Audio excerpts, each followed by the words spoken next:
welcome back. As you all know that Ranchi Mall is celebrating FLO Week, and today is a very important day for Ranchi Mall because our guest today is one of the most esteemed person in the blockchain industry.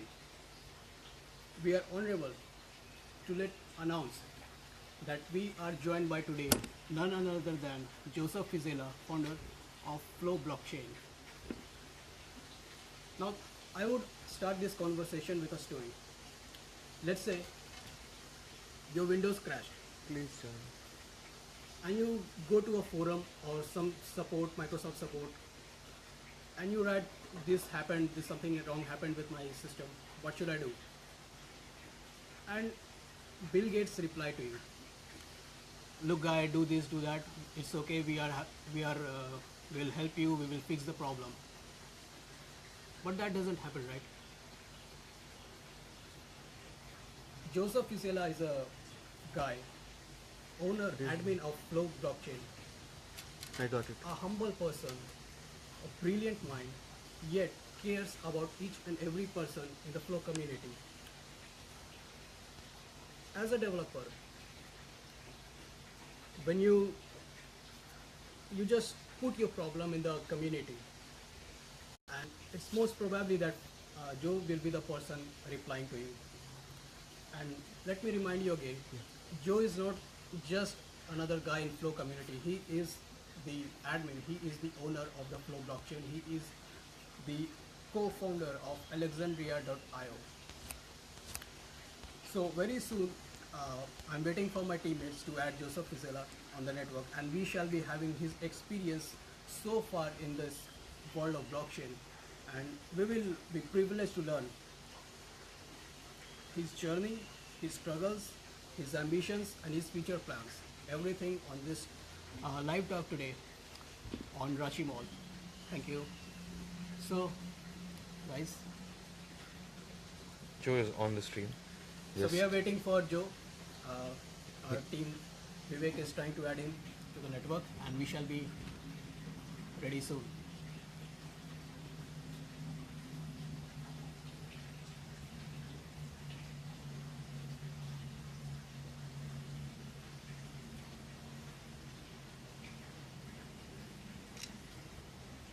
How's my audio? If someone...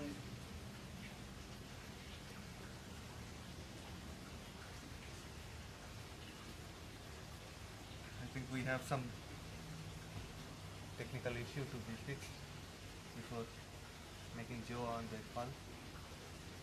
We need to figure it out.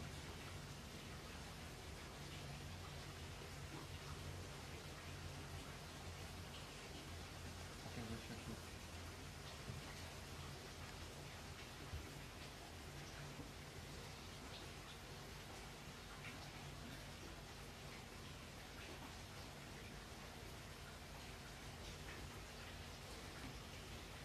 Yes. Yes.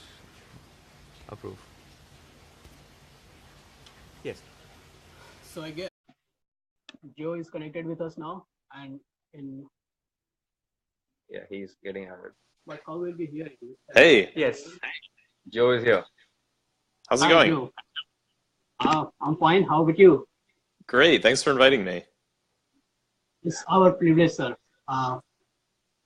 I'm honored to let you know that Ranchi Mall is celebrating FLO Week this week, and we are promoting our ICO as well as FLO to the local community here, so that the developers, and especially to our local community, the developer society, can learn, understand about the FLO, how easy it is to build applications on FLO blockchain, to learn more about you and your humble personality, super supportive. You've always been a support for each and every developer there. And the intention of the Ranchi Mall is to build a community so that they can learn blockchain, they can learn FLO blockchain, and build applications on top of that. And we are doing everything that we can do for it. Great, that's awesome. And I did read a little bit about it on your Facebook page. That's really cool. As you know, I've been helping people learn blockchain technology for about 5 years. And before that, I actually got started in tech at a computer camp as a child. So in the summers, I would go and learn computer programming. And even there, I became a teacher, and I was able to teach people how to use C++, how to use Photoshop, and how to basically use the computer to, change the things that were happening on the screen in every way possible. So that's something that I started doing, as a kid. And now, now that I have a professional career in blockchain and Bitcoin technology, I've continued to do that, and I've continued to help people learn. And I think that that's something that I've been passionate about my whole life. And I'm glad to help people do that still. Great.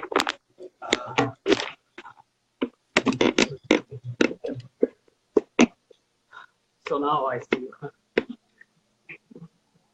Yeah. So Joe, I'm joined by from the tech side. I'm joined by Vivek. Hey, Joe. What's Hey, up? Vivek, how's it going? Good to see I'm you. good. I'm good. I'm good. Yep. Finally. We have been Yeah. talking on Telegram, but then finally we are able to see each other. Yeah. Yeah. And then we also have Raja. our. From the business side of the Ranchi Mall, we are joined by Raja. Raja, can you come? Hi, Raj. Hey, Joe. Raja. Nice to meet you. How's it I going? think we can do So, focus it's on all it good. and It's all Raja can good. be Great. behind standing. So Cool. the best thing first. As we speak, even the as latest as last night, at least 50 people must be actually learning about flow, learning about how to utilize all the developers, all programmers, budding programmers who want That's to incredible. make their Oh, mark. by the way, Raja is the head for all the interns who are working on Flow. Like he's the one who manages them. Oh, very cool. Very cool. We have so some few hundreds actually at least must have whoever is touch base with us will always put them on first on learn flow install flow. That's the first thing. step. Yeah. Number one. Yeah. Yeah, Very cool. it's always like that. So Joe, this interview is more or less for the developers of our section of our influence, and Mhm. intention is to tell them that first is what is blockchain, and then there is a flow blockchain that makes it super easy, right, to build applications on top of it, to train Yeah. them. And so I would like to for our interns, I would like you to share your experience, your first day that I want to become a blockchain developer, from the first day, and what were your struggles, how did you start it, what was your vision, and everything. If you could share with us for this. Sure. So I learned about Bitcoin in 2009 when it first came out. One of my friends from college printed out the white paper, the Satoshi paper, the 9-page description of Bitcoin, and we both read through it. But being, basically a first-year comp sci student in college, I didn't really understand what it meant or what was going on. So I tried and I downloaded the program on my laptop and I started mining. I didn't know what was going on. My computer got really hot. It started, the fans started going really fast. I wasn't really sure what was happening. So I just turned it off and forgot about it. And I don't know where the hard drive is. I don't know if I mined any Bitcoins or if I have any at all. If I even had any blocks that I found. But because I didn't know what was going on, it was very confusing. And that's fundamentally this is a new paradigm. It's like a new thing. It's a new technology. It's going to be hard to understand for people that first get into it, especially when it first comes out. So I forgot about it. And then 3 years later in 2012, one of my friends mentioned it, and he said, Joey, I heard about Bitcoin on the news. Didn't you do this for a little while in college? And I said, oh yeah, but it didn't really work out. I don't really know a lot about it. And he said, you got to check it out. It's become really big. And I looked at an article and I saw that people were still mining. And I said, oh my God, I need to look into this. And then I learned that there were new coins. There was Litecoin. People were doing different things with blockchain technology, changing the blockchain, changing the protocol, changing the code. And I got sucked in, man. that I was at that time I had my first job out of college, and I was making web pages for a company in the financial district of New York City. And it was like really easy job, like super laid back. Everyone was really cool, and it was a fun place to work. But once I learned again that Bitcoin like had been continuing to grow for those 3 years, I really got interested in that aspect of the technology again. And I totally quit my job to like do my own thing. And what that ended up being was mining. So it happens to be that my father had a house that had solar panels on it, and I was able to mine with like solar electricity, basically. So we set That's up like cool. 2 or 3 mining rigs, yeah, like in the basement, and I was essentially generating Litecoins with solar energy. It was very cool. So it was like totally eco-friendly and everything. And what I was doing was speculative mining. So I would look on the forum and I would learn from people on the forum and see which new technologies were coming out and which ones I believed in, and then I would mine them and see what was happening. But also I would go on and see if they needed any tech help. So if they needed a website or whatever, they would pay me like 500 whatever coin. And most of those coins nowadays don't even exist anymore. But so I was like learning the ecosystem. I was really learning like what was going on in the Bitcoin sphere. And then I saw one coin, and it was called FLO. And I said, this is really interesting. So I checked it out, and it was created by, the forum name of the guy is Sky Angel. No one really knows who he is. He's kind of like Satoshi, like he's very anonymous. But I saw that he created this coin with the extra data field to build apps. And now it's like, everyone's building apps on Ethereum and whatever. They're branching off in many different directions. But in 2013, which is, by that time it was 2013, just about June, that wasn't really something anyone was doing. So I was like, this is what I want to do. I want to build like extra apps on top of the blockchain. And at that point, people that were into Bitcoin were sort of like not into building apps on the blockchain. In fact, if you built an app on the blockchain, they would sort of like not let you get your transactions mined in the pool. So like people that were building apps on Bitcoin were not, they weren't friendly with the people that were mining Bitcoin and developing Bitcoin. And it actually took a really long time for Bitcoin to add that data field, the 40-byte data field. And it's not even enough. You can barely put a protocol message in there. So FLO was really the way to go. And it was the first coin to have that messaging field in the blockchain and to allow you to use that extra storage space in the blockchain. The only other coin that was like it was Namecoin. Namecoin was the first altcoin, actually. And it had a little bit of extra data, but it was mostly, it was for registering a domain name in a blockchain. So it was like a very specific purpose, whereas FLO is, let's put any data you want. It doesn't have to be a domain name. It doesn't have to be like a registration for anything. You just can build whatever system you want, right? So that's how I became interested in it. So I started mining FLO. I, pointed all my miners at it, and then I was like, I need to learn really how is this different? How fundamentally did Sky Angel create a blockchain that was separate from the Bitcoin blockchain? And I wanted to learn more. So I built a block explorer. And the first block explorer I built was like totally PHP JavaScript based. And I got to a point where I would be able to take that block explorer and apply it to a new coin, just change a few variables and change the style. And I got like a few bounties for applying it to new coins that would come out. So I learned how like all these different coins worked, and I was able to see more clearly what was going on back like in the back end. So through the block explorer, I really learned a lot about the blockchain. And actually, there's one other coin that still uses my block explorer now, and that was in like late 2013. So it's almost 5 years now that software was written. So not my best software, I wrote it. I was really young, but it still works. So yeah, 5 years is a pretty long time. Yeah, it's been quite a while. But yeah, so that block explorer was really cool, and it really showed me what was going on. Like I learned about transaction inputs, transaction outputs. Actually, that block explorer saved me a big headache, because there was a FLO pool that was. This is a very little known thing about Bitcoin, but okay, you guys know how there's like a subsidy reward. Every Bitcoin that you mine is 12.5 Bitcoins, right? In the block. So the actual rule in the code says as long as it's less than the subsidy, it's a valid block. So if a miner wants to pay himself 10 coins, he can do that. And the other 2.5 coins just never exist, because the actual code says as long as you don't exceed 12.5 or whatever it is at the time, it's a valid block. So like a miner can mine himself a 0 coin block. He would never do that, but it is technically valid. What happened on Flow is one of the guys that set up a mining pool, every once in a while, like every 100 blocks or so, he would mine 1 coin instead of 100 coins. And I was something like 50% of the hash rate on that pool, right? So like I would get 50 coins, and then sometimes I would get like 0.4 or 0.49. And I was like, I don't know what's going on here. And for a while, I just was like, oh, it's dust transaction. I didn't really know what that meant, right?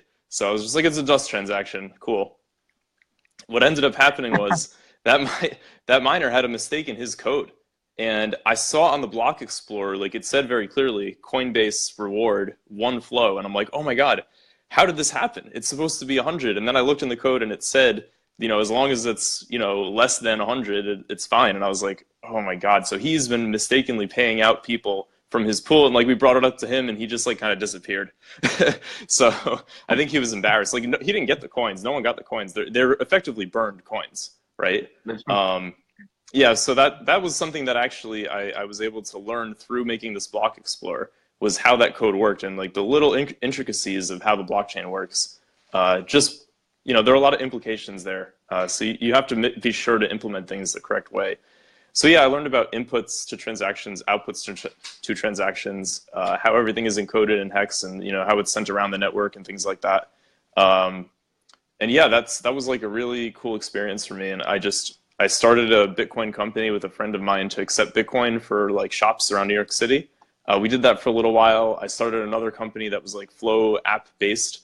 But at that time, honestly, people didn't want to hear about apps on top of a blockchain. They were like, oh, it's Bitcoin or nothing, like get out of here. So every time I talked about it, I would get some like weird looks. Obviously nowadays, everyone's building a blockchain app.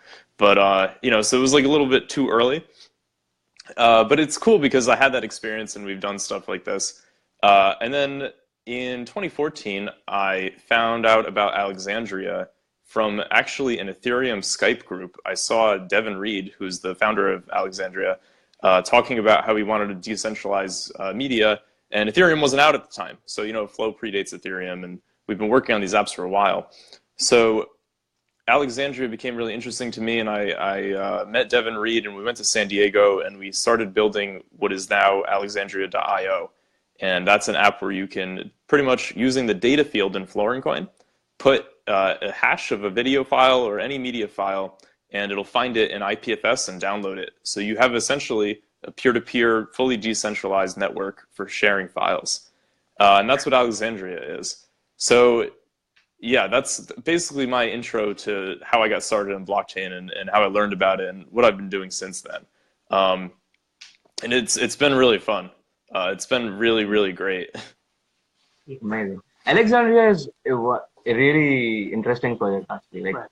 I saw Imogen Heap's files on the library. Like, did she release her songs over there? Oh yeah, she came into Slack and talked with us and let us use her files, and she was really interested. She was one of the early adopters of blockchain for media. So yeah, she let us use it and give it away for free, and people are able to download it on our system. It's really cool. So what we want to do is, it was really great because I love some of her work, and I've been a fan for a really long time. So that was like really awesome for me personally to like kind of meet her and talk with her. I didn't meet her in person, but like she came in Slack and talked to us and like was like very interested in it way before anyone was interested. That must have been like 2016 or something. So yeah, that was really, really fun.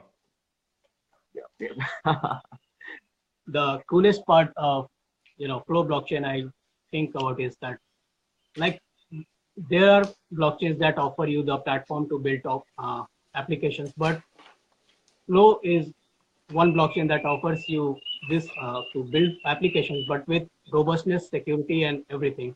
So would you like to talk about the applications that so far the Flow community has built, and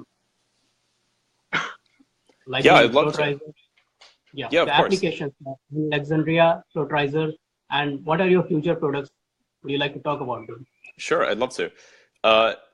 So actually, the first Flow blockchain app was a Valentine's Day app where you can write like a love note to someone in the blockchain. It doesn't exist anymore because I started the company with someone else, and he didn't, he went another direction. He's actually started a blockchain IoT company, which is awesome. So that app was sort of like, declare your infinite love and the blockchain is forever. And that was like one of the ideas that we had. It was cool. And actually, because the blockchain is still around, you could go through all the Flow transactions and find it. You can find those messages. And anyone that sent each other like a note, if they have that little email, there's like a PDF file, they can still find those transactions, which is pretty cool. So it still works if they just go to the Block Explorer. But yeah, that was the first application. And then there was Alexandria, which we just went over. Alexandria is really cool because we're actually releasing a new update soon, where we're going to have a new front end and new file type stuff, and everything is going to be totally revamped. So like it's going to be much easier for people to use. One of the biggest problems with blockchain technology is how difficult it is to explain to people what's going on, and how difficult it is, like the UX, the UI. It's so hard, even in the wallets. And I've noticed that some of the newer wallets are even worse. They just skip a lot of steps. It's very confusing for users, and they don't answer the basic questions, and that stuff gets really tough. So what we want to do is even simplify Alexandria more than it is now, just to make it super easy for people to understand how to use it. And then they can start uploading and trying it out, and they can first they can pay with dollars or whatever, credit card. Eventually they'll pay with Flow, or they'll pay with Litecoin, or they'll pay with Bitcoin, or they'll get paid in those currencies. Then they can understand it a little bit more. So that's really the idea. And what's really cool is there's a lot of companies that are thinking about accepting Bitcoin and cryptocurrencies now. Coinbase came out with their shopping cart app, and that's a huge competitor to Shopify. It's really awesome. eBay is talking about accepting Bitcoin. So instead of like selling your stuff on Alexandria and then selling the Bitcoin for dollars, and then buying stuff on eBay, you just get paid straight through Alexandria from your fans, and then you take that Bitcoin or Flow or whatever it is and buy it on buy whatever you want on another site. I think that in the future we're going to see a lot of people implementing crypto shopping carts. So we want to be part of that ecosystem from the get-go, and we're well positioned to do that. So after Alexandria,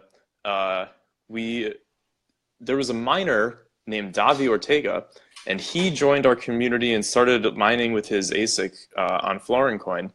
And he accumulated some Flow and started learning about it, and was like, I don't actually know how he learned about it. Maybe through one of the coin calculation sites that tells you which one to mine now. But eventually he started learning about it more, and he is self-proclaimed not a coder, right? He's a scientist, and he knows a little bit of Python, enough to get an app done. And he was able to make 2 Flow apps really quickly. The first one was called Floaterizer, and Floaterizer is sort of a notary app, and it lets you put in a document, and it takes the SHA-512 hash, puts that hash in the blockchain, gives you a PDF, and now you have a proof that data existed at that time. So that was really cool, and that's like perfect use case for something like Flow, where you have that short amount of data, that good amount of data in the blockchain, and then you take a timestamp from the blockchain, which also is verified, and you have something that you can prove was existent at a certain time. And that's really awesome. He's storing real world contracts too, right? Exactly, yeah, anything you want. And he's also working on a new update for the UI for that as well. Because right now it's really limited to just uploading files. He wants you to be able to verify files. He wants you to be able to have the option of hosting the file and everything like that. He can make it into a real business if he wanted to overnight. So that's, that right now it's just like a cool app. It could be something that a lot of people use in the future. And then we have sharedsecret.net. And that's another Davi Ortega creation. And if you guys have heard of Shamir's secret sharing, that's sort of like multi-sig, where you have an N of M system where you might need like 2 or 3 out of 5 people to sign a transaction. Instead of that, you have an encrypted message. And that encrypted message requires N of M keys to come together. So instead of having one key to encrypt something and then you can decrypt with that key, or having an asymmetric sort of encryption method, what you have instead is this N of M method, where you can say like, okay, you need 100 of these keys to decrypt this file out of 200 keys. And then like you can give 25 to the CEO, and then 10 to each officer, and then 1 to each other employee. So, as long as there are some people that are available, they can take it out.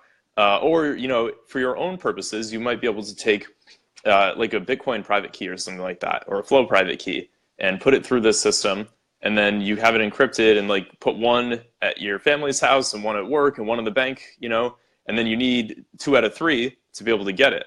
So that could be one way to secure your files. So that's something that actually happens on the Flow blockchain right now. You can encrypt anything you want. It goes into the blockchain, and then you get those files. That downloads all of them as a PDF. You just click the button, it goes. Whoop. If you choose like 10, it just downloads 10 files like all at once, and then you can split them up and give them to other people. So it's really, really cool. There's one more app that's live right now called Tokenly, and Tokenly is sort of like a shopping cart on the blockchain.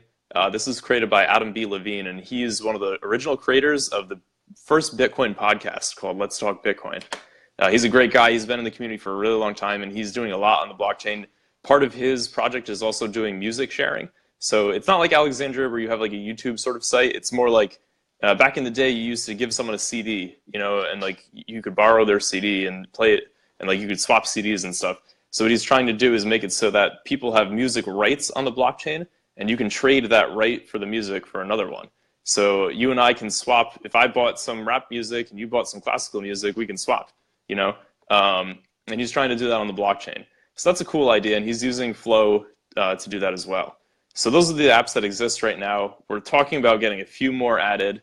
There's some stuff that's being worked on. Oh yeah, and you guys, actually tell me what you guys are doing on the blockchain, because ago you had written some contracts in the blockchain and done the initial stuff, right? But I haven't kept up with it. Yes, I was coming to that, and I would promise you that those projects that you talked about are the coolest one, but those are not the only one. Available. So we guys are doing something as well, and I would like to invite Vivek and Raja to talk on the tech side of how we are utilizing the Flow blockchain, and Raja to talk about the business side of it. Vivek. So right now we are using the Flow blockchain to float our own tokens, basically. So yesterday night we recorded a video on how to do that, and we'll post the whole with the screenshots and with the Flow wallet how to do that, and we'll post that like probably in the evening today evening. Yeah. Great. So yeah, that's one of the things. Then like we really need an Electrum wallet because because like normal people and people who are not techies, they wouldn't want to download the whole blockchain, and then it does take quite a while. So that's again something we are working on right now. I think the Electrum thing got sorted because of Bitspill. Bitspill did the integration over there. I'm not sure if he's completely done with it, but I do know that they're almost done with SegWit, and the SegWit upgrade is something that's sort of needed for Electrum. So we'll see. That's his next project, I think. Bitspill's great. He's been such a great help for so long. He and Ray are working on SegWit right now. So if we need to put some resources towards getting Electrum done, I can get Bitspill and Ray to work on it, no problem. Amazing. So like we are basically thinking like to develop a wallet where you can tokenize any asset you want, any real world asset. Cool. And you don't want to make it very difficult. So people would just have to enter the format of the comment, which would represent that asset, and then the transfer would take place automatically. Cool. That's great. Basically, new concept. Totally new concept. Something with real world assets. Mixing the virtual, we are creating virtual assets on the real life physical assets. How we are doing, say for example, right now we are in Bali, Indonesia. And I was going to ask about that. That's awesome. Oh yeah. You guys are on vacation or? By the way, we want to invite you. So there is a here Flow Villa, and it's a this resort is renamed as a blockchain Ranchi Mall blockchain resort. That's so cool. And we have a Flow Villa exclusively. Where three different rooms are there. So it's a very, very beautiful, well done. Wow. So actually, we will send you the promotional video of what we are doing in a day or two, I guess. Yeah. Cool. So you see, we have a lot of very interesting things, to share to the world. That is, we are looking at how consumption. See, in any consumption, say for example, if someone is spending money and he is getting access to a service, like say for example a research, Mhm. so he is actually gaining the room night. Now there is here is actually losing side. The spender always in the losing side, and the resort owner is always on the gaining side. Mm. And if we can convert this model into a totally new idea, that is where spending is also an investment rather than a spending, real spending. Mm. Say, for example, if he is if the spending guy, if he is looking like he's investing into the investing into the uh, this room night or whatever, so he stay in the Yeah. resort. Then what happens? Say, for example, if there is a gain in the investment, Mm. then he would actually, by spending, he is actually gaining. I So see. it is, so for the resort owner, it is like gaining because he is getting a customer. And for the Ranchimal, enabling it's the entire platform of trading activity and like that, converting into an investable asset. So as a blockchain contract. So this is some new idea. Say for example, now this can be done in various consumptions. So any consumption in the world. Say for Yeah. example, whether it is you are buying, anything that you buy today, can you look at it like a investment? If the moment you convert that into, then you have millions and billions of possibilities. How to create, how to create investable products, new products, continuously, constantly, because world looks at actually spending is losing game. Can we make it actually a gaining game? So Mm. this is the thing that the product name we call is blockchain contract.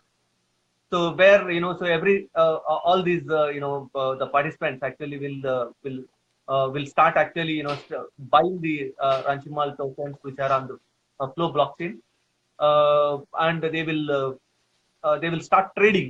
So the so what we understand is that Bitcoin fundamentally, so there is a higher demand and there is a lower supply.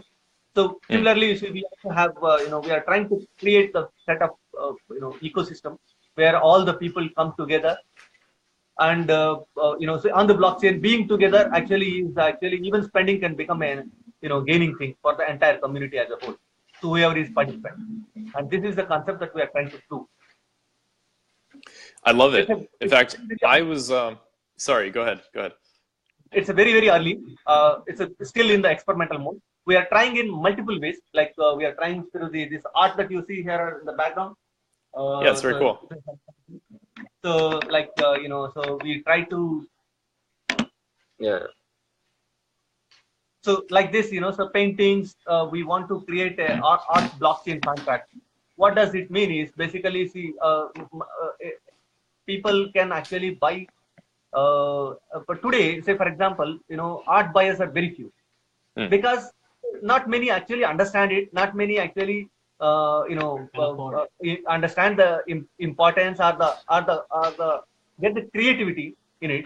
But rather, the moment you convert as an investment, then everyone will try to understand an art more. They will Yeah. actually say for example, if there is on the blockchain, if there are too many people are buyers, they they may not buy the entire painting as a whole, but they can buy a small stake in it as an investment.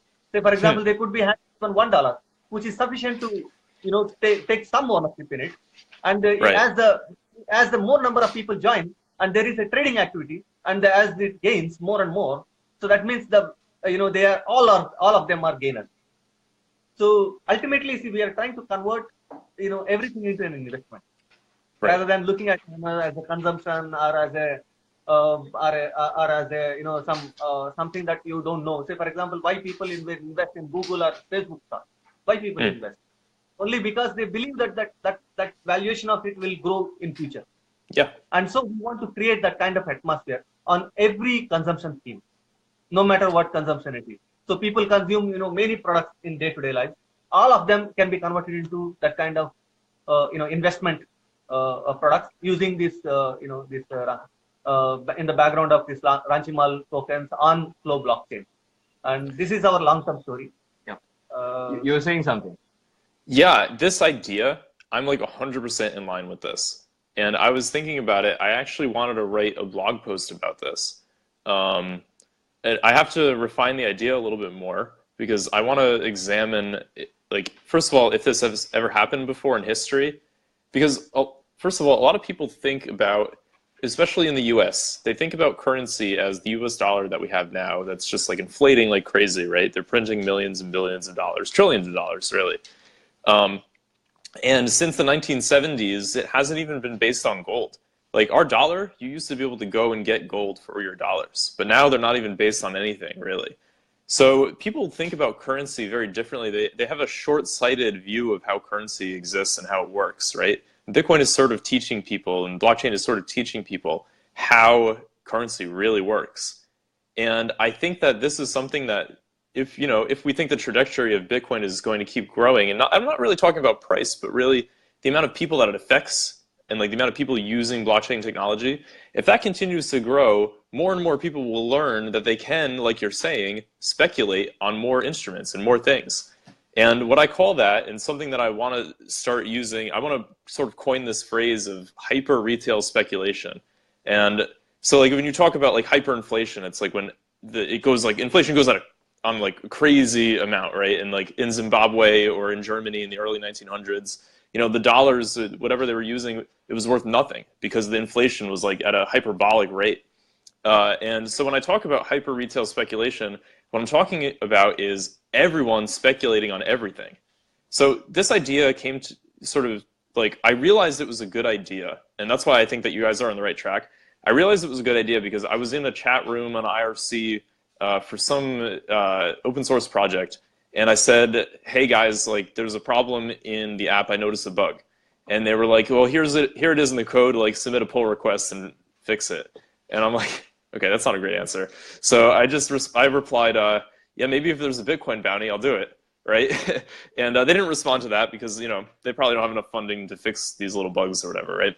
But I actually thought about it and I was like, well, all right, I know what my hourly rate is. Even if they offered me Bitcoin, like I don't really know how long it's going to take me to finish that project. So like it might take me way longer unless they offered me like way more than it's worth my time. I can't really even estimate how long it's going to take me to fix that bug. But if they had a token and I could directly contribute to working on the project and making it better, and they offered me the tokens, I don't care if they're worth nothing right now. Because my, promise for the future, my hope for the future is that it becomes better, and I'm sort of invested in it in that way. So I was thinking to myself, wow, I really think that if we just made everything or as much as possible into these instruments that could be speculated on and give people the opportunity to invest in a project by putting their work and putting their time into it, it would be much more efficient. And in fact, I don't even think, like, okay, you might lose some, you might win some, right? But in the end, it's probably going to average out. And if you do a good job, you might actually gain even more. So it's more in line with like your incentive, and it's more in line with how much work you put into things. So I am 100% behind this idea. I think it's a great idea. And at the very least, it should be tried because it's a new economic model and it's something that could be like revolutionary in the future. And I think other people are thinking about this too. And I really want to get that going on FLO as soon as possible. Yeah, true. Like we met a guy who was one of the developers of etherscan.io. Yeah. Cool. And he also, yeah, so he was just going outside the road and he saw Satoshi Nakamoto drive. Like, okay, like what is this? Like, wow. So he walked in. That drive. Yeah. That's so cool. He is with us, and he will also future collaborator with us. So with the FLO and as well as Ranchi Mall. I was saying he has a project with some guy in Sri Lanka, and they're tokenizing stones, like high quality stones, like diamonds or whatever, and then they're trading yeah. So it's wow. So he's talking to me. Yeah, I think we're going to see it happening more and more, and I think it's a great idea. I really think it's awesome. I think that giving people the ability to speculate and invest in things and be part of something, that it makes them try harder and it makes them do more to help affect their own growth and affect the growth of other things. I think that's really awesome. Sure. Thank you. So cool. We have a great, actually, see, here, blockchain resort. So all of this place is amazing, actually. it's only one, it's an experience, only can explain the way it is. So only the visitors can actually see the means. For example, that Edwin, when he came here, so he was like almost going crazy about this. Like he Wow. couldn't believe, that something is like this exists.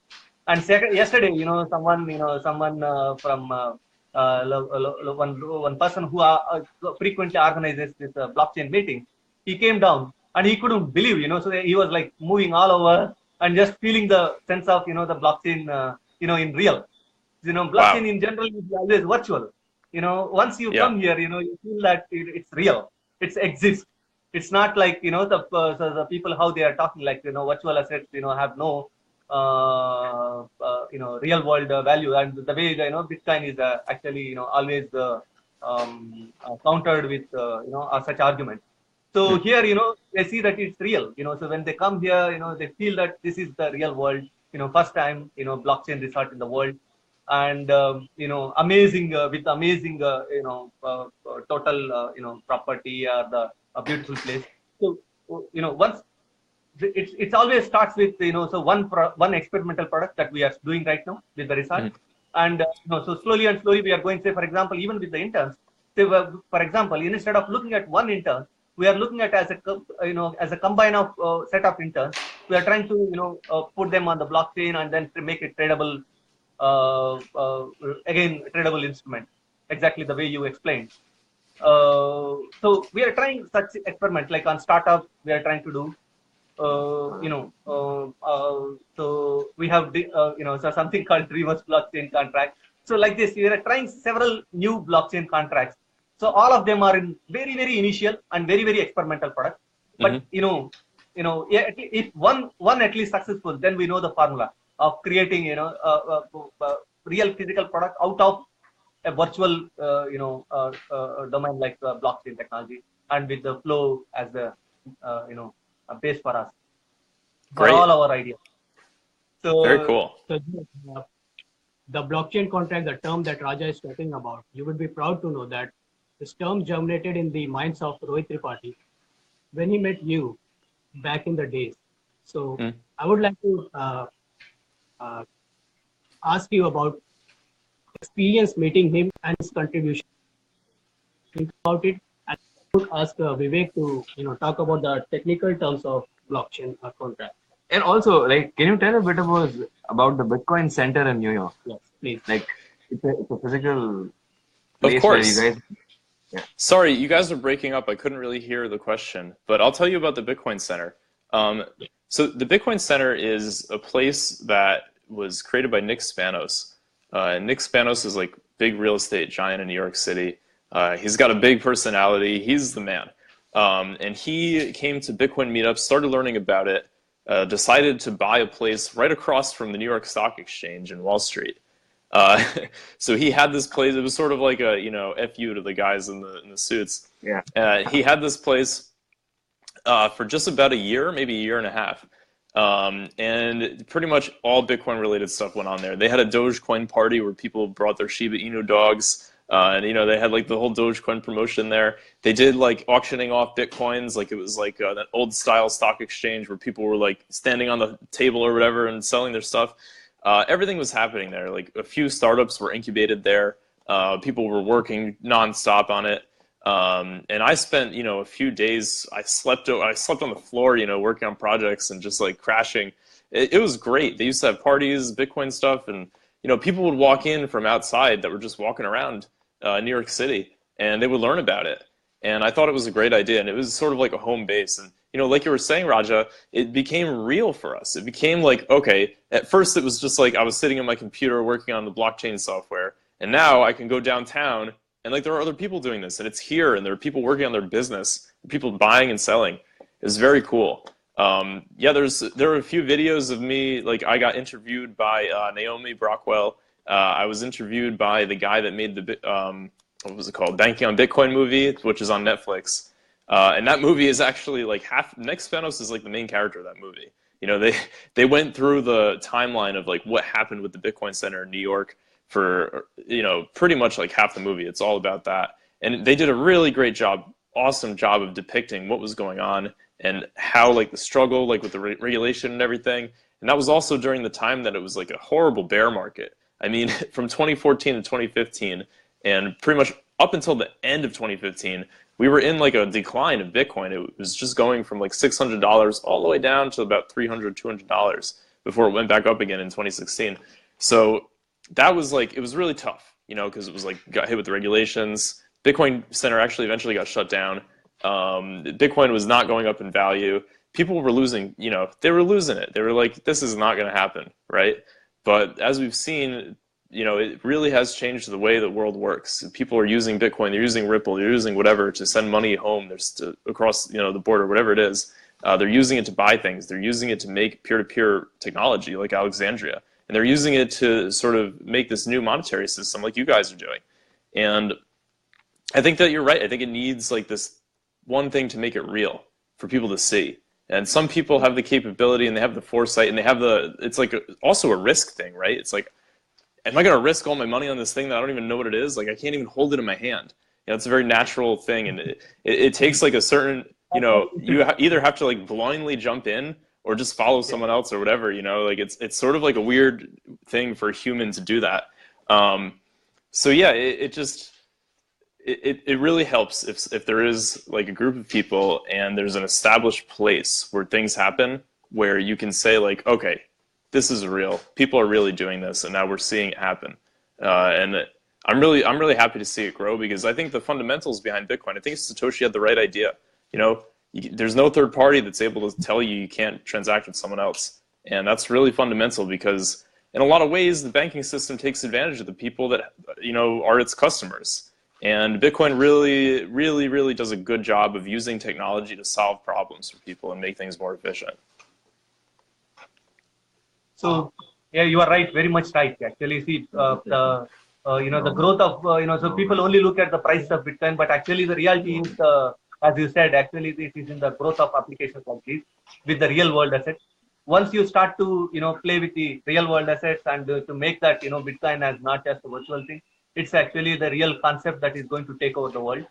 And I think then so once they see that the physical objects like say for example this resort, if anyone comes in, they feel that it is real. It's not someone says like blockchain technology, just some software out there. So for example, today Windows is very much part of the people's lives. At one point of time, it's purely a software. It's a virtual product. But today, no one will say that it's a this thing. Our smartphone, say for example, even that is it's a purely a software. But today a smartphone is very much into people's lives. No one will say it's a virtual product. No one will say. No one in the world. So it's about converting into blockchain products into integrating into the real stuff, so that people can feel that they don't see the virtual product inside, but they feel actually the physical product are things that people feel very emotional or connected to. Right. And that is the future that we are trying to build with something new concept called blockchain contract. I think if anyone is interested to read, so they must read actually medium.com/Ranchi Mall is the place where we keep writing actually how we are everything we are making public, all our strategies, all our ideas. There is nothing that we are keeping secret. As the experiment goes on, actually we are explaining each day how the progress of each experiment. We are going to soon actually launch one. I think Abhishek is working on this blockchain contract page where so all of the updates and how the trading activity will go on. Everything will be available in just a few days. It's a matter of days. And great. Vivek, would you like to talk about what is blockchain contract and how we are using FLO blockchain? What is this concept about and how we are using it? So, how we are using the comment feature of the FLO blockchain. So, the comment feature will tie the asset which is being traded to the blockchain. Basically, so blockchain contract for the real estate thing over here. We have a blockchain contract called Ranchi Mall Real Estate Blockchain. Cool. So people can pay for staying here in crypto. Cool. And so their crypto gets converted to Ranchi Mall tokens, and that is what they used to pay. And a I part of see. it goes as an investment. Oh, Part really? of it goes as an investment into the tokens or Ranchi Mall. So it becomes basically an investment product. So as you were saying, I see. then the more somebody works on the resort, the uh, value of that investment grows. So now the more investors means basically, it is in their interest to make this place famous. Yeah. It Yeah, they benefits can share it everyone. with their friends, they can Yeah. promote it on Facebook, whatever. Yeah. Sure. So the way we use that is we decide a format for the comment on the Flow blockchain. Hmm. So that would decide which contract you're trying to trade. So the contract itself becomes tradable. Cool. That's great. Yeah. I think we'll post the whole detailed Yeah. video. We have already So recorded we it. have done a video about it and how we are utilizing the comment feature of the Flow blockchain, and I think you will love it. Great. You know And what? you will also Also, love, sorry, what? and you will also love the blockchain research video. Oh yeah. That is also there. The two videos you will love. We are creating. I think Yeah, I'd Joe love to should watch come. them. I can share them too on the Twitter. My Twitter has a pretty big following now. It's not crazy, but we have about 12,000 people following our Twitter. That's so much more than we had. I think this time last year we probably had 1,200. So there are more and more people getting into this, and I'd love to share. I'd love to share this stuff with them. So anytime you guys do any new updates, just share it with me. Also, I was going to say, the Block Explorer. If you can tell me what the protocol is that you're using in the blockchain, I can make the Block Explorer recognize it and maybe put a link to your website or something like that, and put like your logo there on the Block Explorer because it'll be able to read it very easily. So that's something that I want to do for Alexandria. They haven't nailed down the protocol yet. We're still like working on it. But if you guys have nailed down the protocol, then I can really easily make that happen. That'll be amazing, Joe. Yeah, no problem. Cool. Yeah. I wanted to ask two more things. Sure, go ahead. You're too excited that you're there. So Yeah. one is, what is your opinion on governments banning Bitcoins or government banning cryptos or ICOs? And the second one was on the forum, on the Flow Telegram group. I kept reading that Flow is is a fair coin because there was no pre-mined coins before. Mhm. Can you Correct. explain that too? Yes. So, okay, the first thing you asked about governments banning and like regulation on Bitcoin, correct? Yes. Okay. So my thoughts on that are we have already seen, actually just today, Switzerland said that they're not going to regulate it and they're going to be super, super supportive of Bitcoin and blockchain technology. That means that as long as there are some countries and some places on Earth that are supporting it, there's always going to be a competition. And if you look at the Forex market and the foreign exchange, like when people trade currencies, that competition is alive and it's real today. So everything that happens in the world is like part of a geopolitical climate, right? Bitcoin is sort of something that exists everywhere. It wasn't originated in one country or another. Satoshi remained anonymous one of the reasons I think is so that it doesn't have a political or national affiliation, so that everyone in the world can use it. And so Bitcoin being regulated in the US or wherever, they might ban it in China for the 20th time. I think that as long as there are some countries using it, then it will have that value. And in fact, the more countries that use it, the the less likely it will be that other countries ban it because they'll want to be part of that technical revolution. They don't want to be left behind. If this really is the way that things go in the future, then if a country bans it, it's bad for their economy.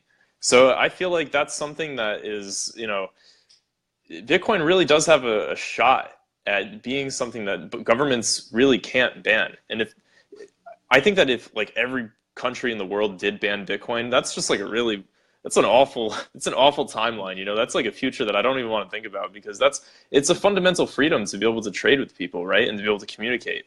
So I think that if that ever happened, there's something even more wrong with the world than not having Bitcoin, right? Like, I think that there should be at least some countries that support it and allow it and let it grow. And if there aren't, then I think that we have a bigger problem for personal liberty and personal freedoms that needs to be solved before we solve the Bitcoin problem, right?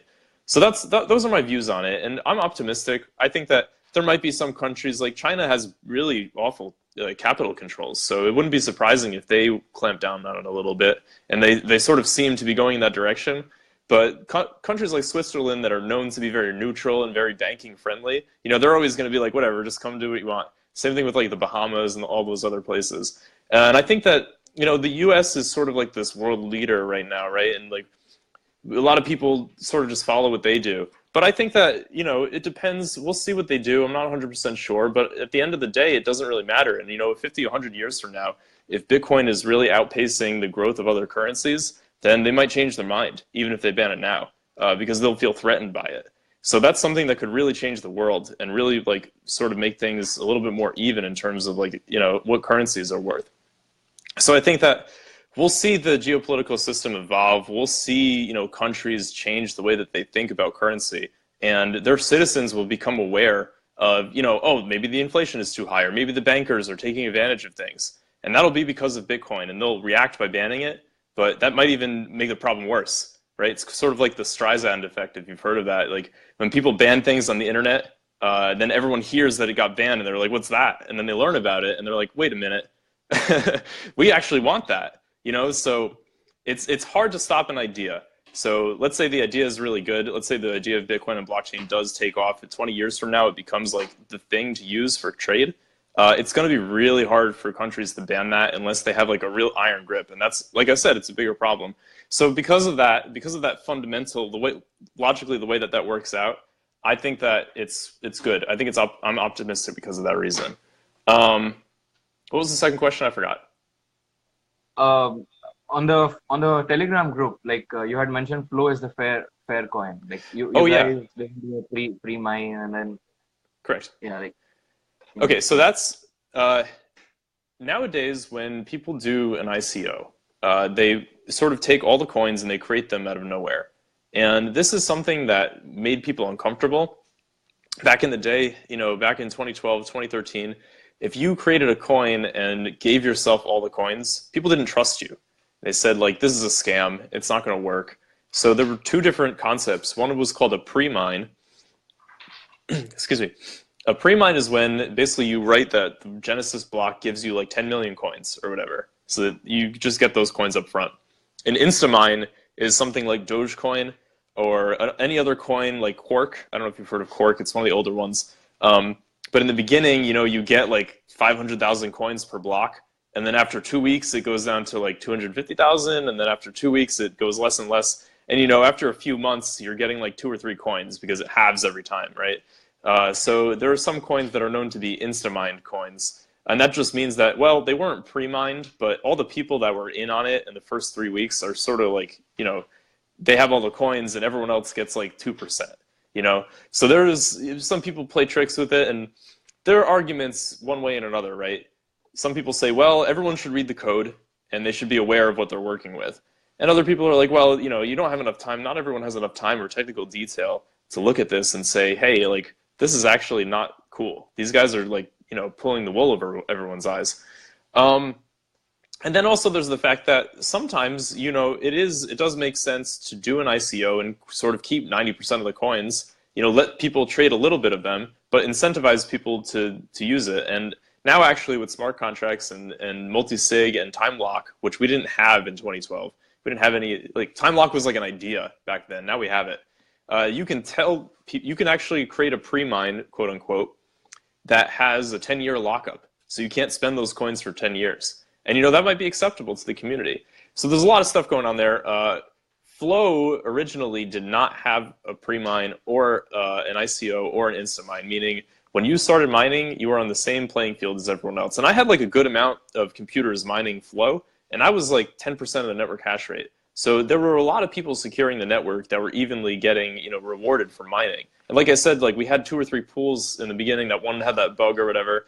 But we had 2 or 3 pools, so there were a lot of people mining on it. So I would say it's like a more fair distribution. And FLO is one of the coins that actually does have the fairest distribution of coins per person, I think. there's one concern with FLO, which is that the original Cryptsy exchange, they went down and like they had everyone's deposits. We don't really know where that wallet is, but it hasn't moved in about 3 years. So we kind of think that that wallet is gone, but it's really hard to tell. Anyway, the origination of FLO didn't have any of that pre-mine or anything. The original developer didn't keep any for himself, didn't give himself anything unfairly.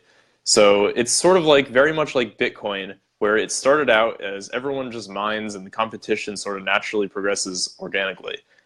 So yeah, FLO is almost exactly like Bitcoin, except using the script proof of work. And it's sort of a different block schedule. Like we have our blocks every year, whereas Bitcoin is every 4 years. So the reward gets cut in half. It's sort of like a more deflationary currency. So yeah, other than that, there aren't many differences. Like we have that metadata field, which is our big thing, but it is essentially as secure as Bitcoin in terms of the way the blockchain works. So that's just like a quick history of pre-mining and instant mining.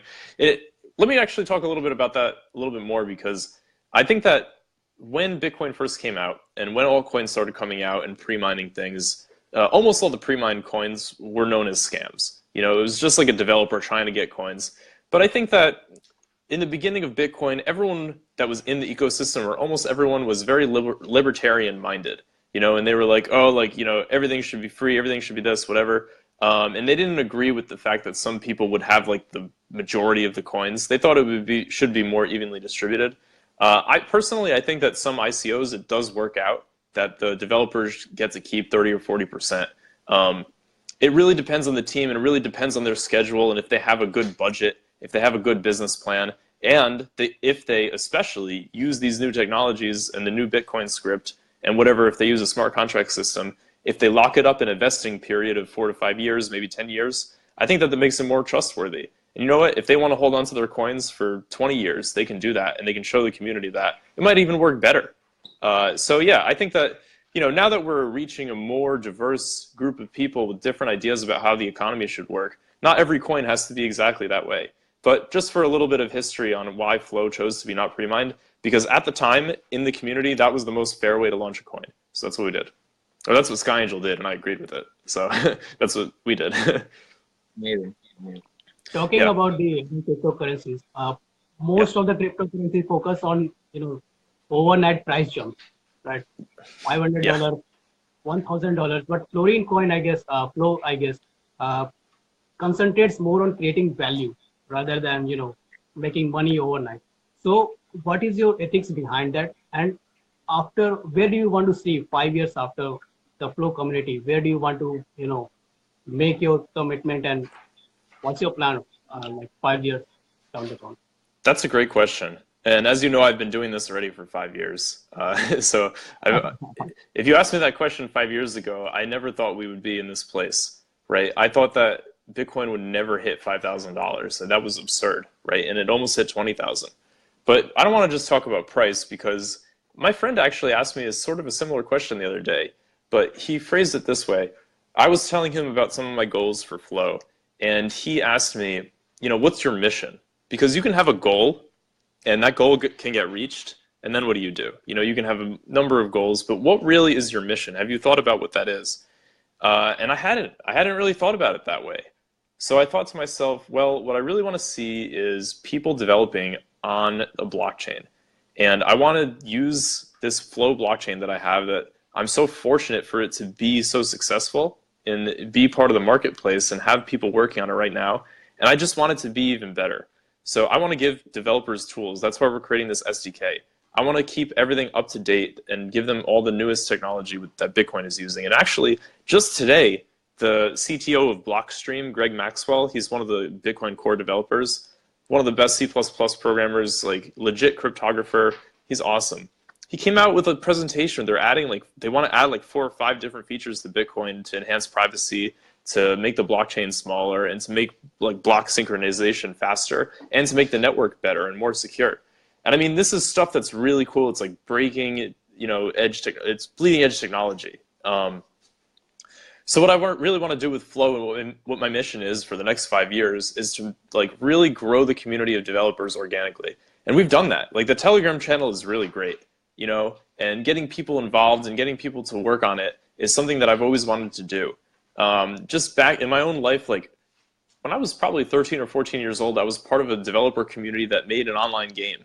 This was like in the late 90s, and it was just like me and a bunch of friends. Like the game had its own coding language that you could develop in, and it like let you upload different like animations and file and like different graphics, and you can make your own world. So like that community is very much like what I'm modeling this on. It was just like a silly game that we all played, but the community of developers and people that would work together to do that, even as kids, we were able to make an online RPG, and it was really cool because we were given the tools to do it. And I worked on that for like 3 years. We made a server, it had like 100 people online at all times, which was a lot for back then. Wow. 1990s, it was 1999, I think. Everyone was on 56K. But I just look at it the same way, right? Like what made that successful? That was successful because they gave us the opportunity to build. And what I want to do with FLO is give people the opportunity to build, and we'll see people building on it, and that's exactly the same thing. So that's kind of my idea. And I want to keep us in this proof of work mindset too, because I think proof of work is really important. I think that people are straying away from it. I think that Satoshi had the right idea. I think that to make a chain really secure, you have to have like a hard economic cost to making it blocks, valuable and making them hard to break. And that's, I think that that's something that I'm going to stand behind for FLO. So yeah, I think that in the short term, we really want to see some tooling, some SDKs, some more things like that to make it easy for programmers to use. I just saw today in the Telegram, someone uploaded a Docker instance. So you can like just one click install FLO in your Ubuntu instance. Stuff like that is exactly what we want to see. And then within 5 years, we'll see this rich ecosystem of apps developing on FLO. And really right now, we are the only Satoshi blockchain that has apps on it. Everything else is either Ether-based or Waves or some other platform. And I think that Satoshi blockchain is really important because of that proof of work security and because of the robustness of the scripting system.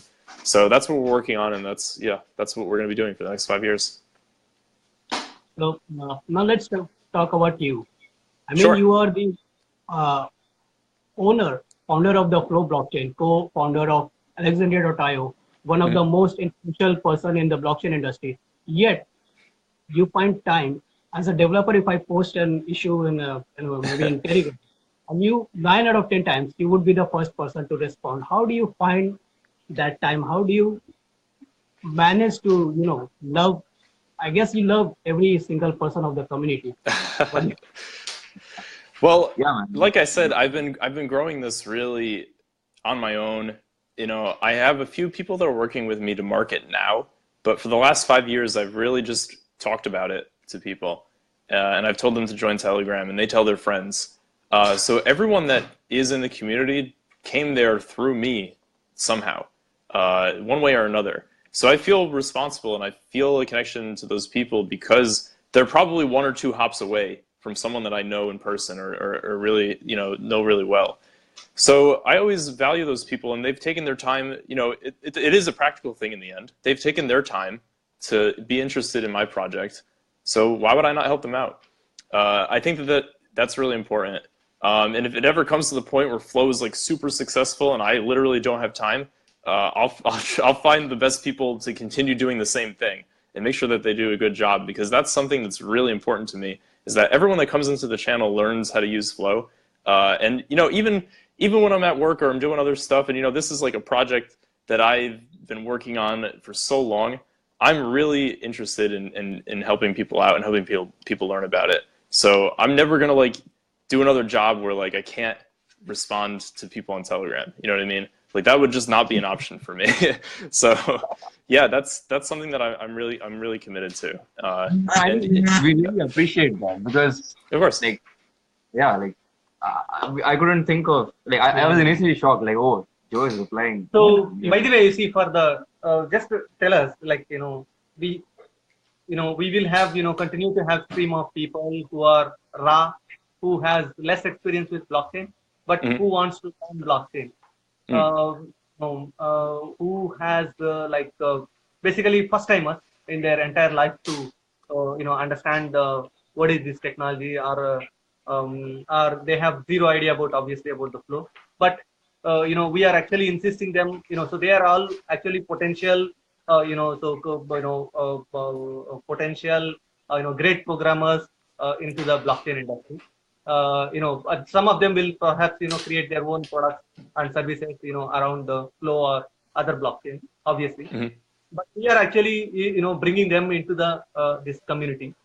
And so we have actually, you see, roughly more than at least some kind of initiation made from them. At least look at what is flow like this. At least in the numbers, if you just say numbers, 500 people.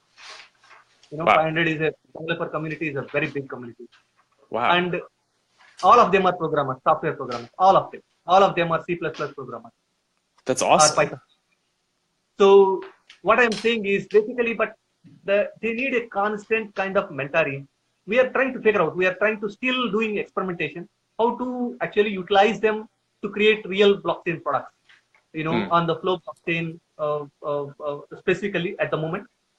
But they need some kind of constant tech support because right now they have no idea about even generally so how this blockchain is going to revolutionize things. So we are actually trying to promote from our side. I think from flow side we need some kind of active, some people who are already volunteering with you. I think if they focus on our specifically this RAP set of people, because they have generically not understanding things. All they need is some kind of initial handholding. I think the forums which you have introduced in the new website, they're also a good place to start exploring. Yeah, so what I've tried to do is I've made that thread where it has all the common problems, and every time someone has a new problem, I try to post the solution there. And I think that's a really good jumping off point, especially because as people start using the product more, as people use Flow more, they're going to be running into different problems. And I think that there's going to be a point where we have most of the general stuff listed there. So we can just point to that and say, hey, you can solve this problem by following the steps that we've lined out on the forums. Or if that doesn't work, if the steps don't work and the solution isn't correct, we'll find a new solution to the problem. So the forums are definitely a great resource for that. But also, people that are experienced, and have, sorry, what? The individuals, actually, when they are just coming into the industry, the first time when they are getting exposed to a new concept, totally, you see, they are building their career. You see, they will be very, very emotionally connected. So they need a kind of personal touch. So I know the forums are there. I know the Telegram group is there. Yeah. But at times, so when you are doing first time, because you are very careful, what is going to happen. They are very protective about their career. So if we can give some kind of personal touch, we are already giving as from the Ranchi Mark.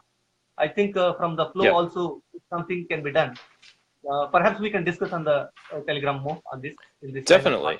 Yeah, definitely. And we have a group of developers that work on it full time. It's myself, Bitspill, Ray, and Osler Dev. She's on there too. So but between the four of us, one of us usually will be able to answer the question. And the forum isn't just like, hey, go to the forum. We're not just going to paste the link. You know what I mean? A lot of the times, I just look up the answer on the forum because I forgot what the answer is. A lot of this stuff is like a weird compiling error. So I'll look up the answer and just paste it. So yeah, it makes it easier for us too to help. I guess we have taken a lot of your time. Oh no, it's okay. I promise this is the last question. Your comments on the partner companies like Ranchi Mall, 366PI, and the way they are, contributing to the Flow blockchain. Your comments on that? I think they're great. I think that everyone should be contributing as much as they possibly can, and push the system to its limits. A lot of the people that have chosen to use Flow, it's because it has some of the best statistics and some of the best sort of internal blockchain, I guess, properties, you could say. Like, it has the most throughput with 40-second blocks. You can really put a lot of transactions per minute on there. But I want to see how far that could be taken, and how many apps can we really run on the chain at the same time at full capacity? Because we, unlike people that build stuff on Ethereum or build stuff on Waves, we have the chance to like choose our own scaling solutions and make sure that everyone can get like what they need out of it. And that's really when people asked me 3 years ago, why don't you put, you know, these apps on Bitcoin? Why did you make a new chain for this? And now I used to say to them, you know, Bitcoin doesn't support apps. You know, imagine if the block is full on Bitcoin. You think that, you know, they're going to expand the block or like reduce the fees for like a gambling site? You're crazy. You know, Bitcoin is digital cash. It's digital gold. You know, that's the purpose of it. Philosophically, it makes a difference. And when you make a piece of software with a philosophy and you don't stick to it, things get messed up. That's why Bitcoin is stuck to their philosophy. And that's why blocks, you know, nowadays the fees are like $2 or $3. You know, back over the winter, you know, the fees were up to like $50 sometimes. Imagine paying $50 for a fee for like a, you know, a small little message. It's crazy. So I was right. I like being right. But it's not because I'm smarter than them. It's because I really started this chain with that separation, right? And that's just like, that was the only difference. And it doesn't take a genius or it doesn't take a super great programmer to understand that the right tool is for the right job. You know, you can't use the wrong tool for a job. That it's just, everything's going to be messed up. So really what I want people to do and why I encourage people to use FLO is because we have that control. If you build an app on Ethereum that the Ethereum network is not compatible with in some way, it's going to be hard for them to sort of fork away and change it for you. That's why I think right now, you know, FLO is just something we're meant for building apps, and we're always going to be meant for building apps. So whatever you guys need, bring it up to us, and the community will decide how to best handle that. And that's the philosophy that we have. You know, this coin supports apps. That's what it is. So yeah, I love all the projects, and I think they're great, and I really want everyone to push the limits of it, because then we'll really see how we can work together to solve these problems, and we have that opportunity. It's amazing, Joe. It's incredible. It's incredible. I know that Cool. you are already, you know, a great supporter to the community. We have experience in person, each of us, from the Ranchi Mall and 366 and I think, you know, so, you know, FLO, you know, so is a very a slow rise. But I think, you know, once there are more and more applications, you know, FLO will hit the roof. I still remember, you know, Rohit, you know, used to always say that, you know, FLO, you know, is something that, you know, we want to definitely make sure that FLO is also going to rise along with the Ranchi Mall. So we have that kind of dream on the time. You know, so he said to every investor, he convinced every investor that we will fund, you know, try to promote FLO in every possible way. And that, you know, it is reflected already in the interns, like say, anyone who is trying to reach us, first they have to do is go to the FLO, download and install, you know, learn the code. These are the two queries, first queries. So, and hold. Go with the FLO. Go with the FLO. Yeah. I love that. Go with the FLO. Rohit is awesome. And you know, you must. We want you to come here once. You know, so I don't know how soon you are going to make it. And how long do you have it? How long is the resort there for? Do you own it now? Is this just forever? We have 6 months at least. 6 months. Oh wow. That's pretty long. Let me ask my girlfriend. Baby, when do you want to go on vacation? Yes. Is it available? We have 6 months. Let's go for my birthday. Okay, we're coming for her birthday. Awesome. It will be incredible. I can promise you that, you know, you both will have an unforgettable experience here. Awesome. There's no doubt about it. That's so cool. So much uniqueness here. Great. Thank you so much.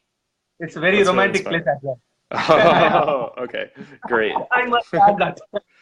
Perfect. You know, she would just love it. When she sees the photograph, it only tells only one small part, that greenish part. But in general, this place, every single part is, you know, art and very, very, you know, I see every day, you know, couples. Every single day, I see only couples. Cool. So I guess that sounds great. I would like to end this interview with one point. I have to tell this point that I just simply asked Joe on Telegram that I want to have an interview with you, and Joe gave me date and give me a time. So we from the Ranchi Mall, on behalf of Ranchi Mall, we are honored that you gave us some time, and Of course. we would love to reconnect time and every time. Sure. Yeah, of course. Let me know when Great. you're thinking about doing anything. And if you need help making a video of how to go through the software or anything like that, if you want me to take a look at some of the stuff you guys are working on, I'd be more than happy to provide feedback. And I'm more than happy to, do an interview or anytime that you want. This is really fun. It'll be amazing. Yep, amazing. Great, Joe. So, best wishes, for the Flow community from the Ranchi Mall and the.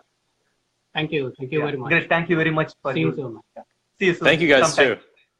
Go Talk with to you the later. flow. Yeah, go with the flow. Bye bye. Bye.